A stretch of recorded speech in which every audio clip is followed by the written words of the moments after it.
After saving the world in season 1, the crew is back now, but they have to find Mr. Benedict. Let's jump into my review of season 2 of the mysterious Benedict Society.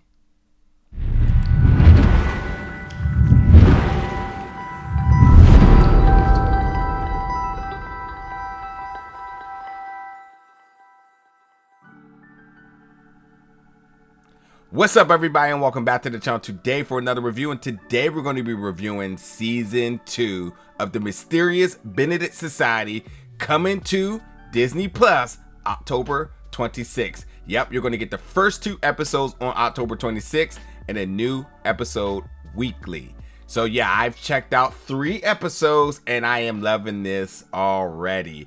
First of all, I highly suggest go back and watching season 1 just so you can see this crew of kids do some of the most, I think they're just a treat to watch.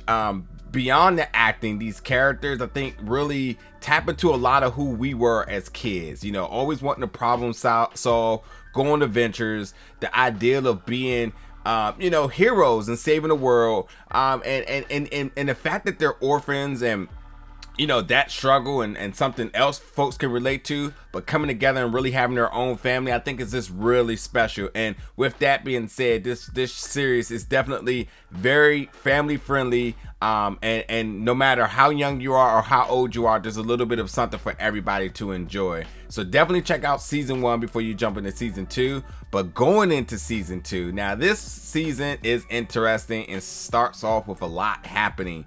Again, I checked out the first 3 episodes. You can check out the first 2 episodes October 26th. And in these episodes, well, the crew, Reynie, Sticky, Kate, and Constance are invited back now to Mr. Benedict's estate.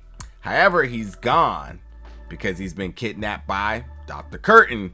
And in his departure, he has left a ton of clues for them to come find where he's at. Along with number 2. Number 2 is also with Mr. Benedict. There's a little bit of a conflict here because although they are now invited back, they're also being told by everybody that they can't leave. And obviously they got to make the tough decision, which really is not a tough decision. It's really a no-brainer of saying like, hey, we got to get Mr. Benedict, and that's what it's going to be. And that sends them on this new world adventure to save him and number 2, while at the same time, Dr. Curtin, who already has claimed that he saved the world per season 1, now up to something else again in this one. And can he be trusted? Of course not. So quickly kind of give you a little bit of more context about the dilemma in this. So with the 4 of them, they off to save Mr. Benedict number 2. You also have all of the adults going after them. And then you have Mr. Benedict and number 2 in the presence of Dr. Curtin, trying to figure out what's all really happening. What is he up to? Because nothing as what it seems. Everything seems to be in pure happiness, but come on now, we know who this guy is. And obviously this sibling relationship between the 2 of them, and kind of going back into their past and to their roots and understanding their dynamic and their upbringing. And while he's just even more, he's even more suspicious about Dr. Curtin's action because he know he cannot be trusted. We know there's always this sort of ego to want to be better, and they definitely tap into their history, displaying numerous occurrences of just Dr. Curtin really cannot be trusted. So with this, I love this show because it does remind me a lot of my childhood. It's very easy to watch. The idea of putting together clues, and solving the mystery and going on these really granular adventures, one that we can never obviously do, but the fact that they get to do so is really cool. It sends them on this ship.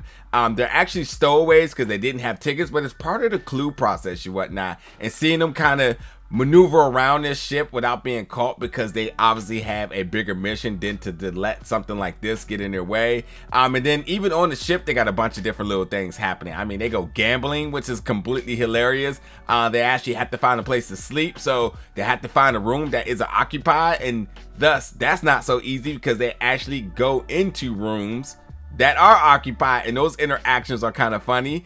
And then they also got another little threat you know? So there's a couple of different things happening on that ship that is fun as well too. But you know, I really love the character work from this young nucleus cast. I say this a lot, and I haven't done a review for season 1, but I say this in terms of watching the show that Kate and Constance are by far my favorite. But I love all of them for what they bring, like Reynie and this sort of just always being able to solve things is just. It's something that I guess as a kid I always inspired to kind of want to be that person to always can figure something out. But then Sticky's always that best friend that's on the side that like if you absolutely need a lifeline, Sticky got you. And I think when it comes down to the other two, I think it's that banter. I think it's that sort of that ability to just always like Constance.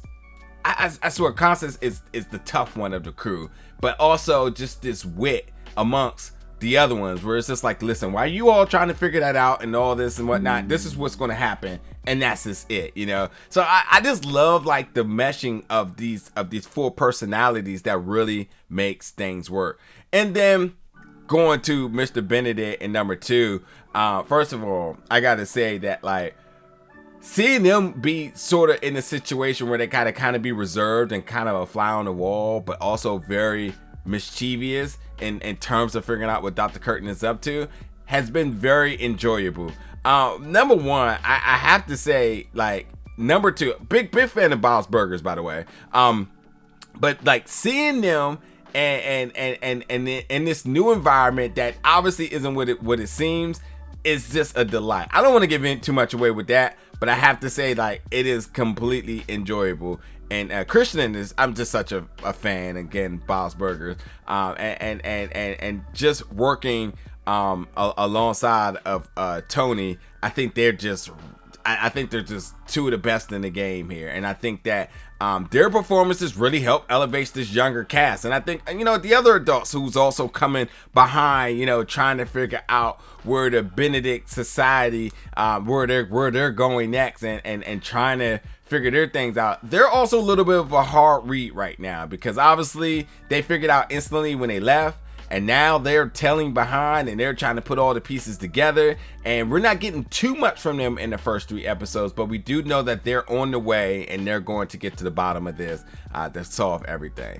So I think this show is a show that, like, maybe a lot of people may not be talking about. I'm sure the kids are all over this, but I think this is completely family friendly, all ages, a little bit of something for everybody. And this season, jumping into the first 3 episodes, has been a delight. I have had fun with this thus far, and I cannot wait to check out the rest. So totally check out the Mysterious Benedict Society, dropping those first 2 episodes on October 26th on Disney Plus. Folks, jump in the comments, let me know your thoughts about it when you check it out, and as always, stay tuned for more reviews very soon.